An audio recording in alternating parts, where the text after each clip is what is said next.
परंतु ज्या शेतकऱ्याकडे 10 लाख कर्ज आहे त्याचं पहिलं 8 लाख कर्ज भरून घ्यायचं आणि नंतर त्याला माफी द्यायचं. हे कर्जमाफी नाही, कर्ज वसुलीचं सरकार, कर्ज वसुली करणारं सरकार आहे म्हणायला हरकत नाही. धाराशिव जिल्हा काँग्रेस कमिटीच्या वतीनं आम्ही आता जी शासनाने फुटी आणि फसवी कर्जमाफी जाहीर केली त्याच्या संदर्भात आणि जिल्ह्यातून जाणारा शक्तीपीठ मार्ग रद्द करण्यासंदर्भात हे आम्ही आंदोलन करतो आहोत. फुटी कर्जमाफी याच्यासाठी की जी 2 लाख रुपये सरकारनं परवा नुकतीच कर्जमाफी जाहीर केली त्याच्यामध्ये 90% शेतकरी त्या निकषात बसत नाही आहेत. जसं काँग्रेसनं सरसकट कर्जमाफी केली त्या सरकारनं निकष लावले आहेत. याच्यामध्ये नोकरदार असतील, बाकी चाकरमान्य असतील किंवा ज्यांना पूर्वी कर्ज मिळालंय, ज्यांना सवलत मिळाली याच्यामध्ये कर्जमाफीमध्ये, त्या शेतकऱ्यांना आता 50,000 पर्यंत फक्त सवलत मिळणार आहे. प्रत्यक्षात त्यांनी 2 लाखाची मदत कर्जमाफी जाहीर केली पण ती मिळताना दिसत नाही.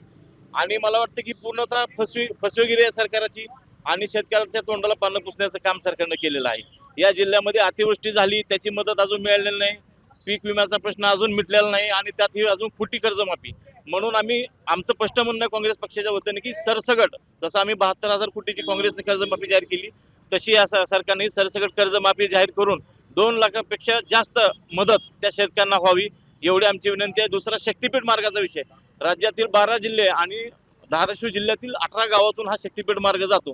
या शक्तीपीठ मार्गाच्या नावाखाली अतिशय कष्टानं सांभाळलेल्या शेतकऱ्याच्या जमिनी असतील, महत्वाची शेती असेल, ते आता त्या रस्त्यामध्ये जाणार आहे. अतिशय तुटपुंजा मावळीचा शेतकऱ्यांना देव करून हे सरकार त्या जमिनी ताब्यात घेत आहे. या जमिनीत अदानी अंबानी सारखी लोक जगवण्यासाठी, गुत्तेदार जगवण्यासाठी, अदानीचा कोळसा वाहण्यासाठी हा मार्ग त्या ठिकाणी केला जातो आहे. हे आमचं काँग्रेस पक्षाच्या वतीने स्पष्ट मत आहे.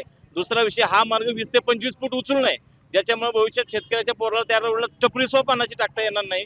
उद्या या सरकारची जोड नाहीत, नोकऱ्या उपलब्ध करून देणे तरुणाला, पण हे नोकऱ्या द्यायला तर सक्षम नाहीत. जाता ज्या शेतकरी जमीन चालली त्या शेतकऱ्याच्या पुढच्या पोराबाळानं काय करायचं, त्याच्यामुळे आम्ही पूर्ण विचार करून या शेतकऱ्यांच्या पाठीशी राहण्यासाठी उद्या जेलमध्ये जरी जायची वेळ येते काँग्रेस पक्ष आणि या जिल्ह्यातील शेतकरी तयार आहे एवढंच या ठिकाणी सांगतो.